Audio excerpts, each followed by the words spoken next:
متحدہ قومی پاکستان کے رہنما مصطفیٰ کمال نے کہا ہے کہ وزیراعظم بننے کے لیے ہماری ضرورت پڑے گی.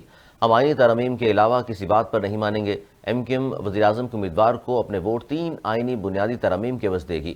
کراچی میں پریس کانفرنس کرتے ہوئے ایم کیو ایم رہنما مصطفیٰ کمال نے کہا کہ doctor Irfan Maqsi M Q M کے قافلے میں شامل ہو رہے ہیں. تمام خدشات ختم ہو چکے ہیں، اب الیکشن ہی چاہتے ہیں. انتخابی سیاسی مہمات بھی شروع ہو چکی ہیں اور ہم بھی رابطہ مہم شروع کر چکے ہیں.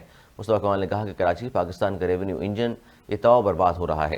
بیرون ملک پاکستانی سالانہ 31 ارب ڈالر وطن بھیجتے ہیں.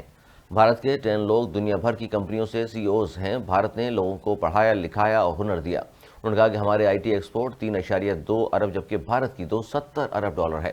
بچوں کو وہ پڑھانا چاہتے ہیں جس کی دنیا میں ضرورت ہے. ہماری یونیورسٹیاں بے روزگار نوجوانوں کی آماجگاہ بن گئی ہیں.